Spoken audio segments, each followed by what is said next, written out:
So let's say that you have an image that you want to crop, and when you try to crop it, it cuts off parts of the image. I'm going to show you how to do a generative fill in Photoshop. I am not an expert in Photoshop.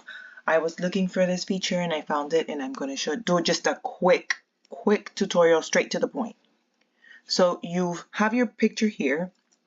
You uploaded your image. You want to click on the crop tool. And you want to, I am going to, because I want the baby to be in the center of the in the center of the portrait when I crop it, I'm going to do a generative fill pretty much on the entire surrounding of the image. Whoa, so I'm gonna, maybe that's a bit much, but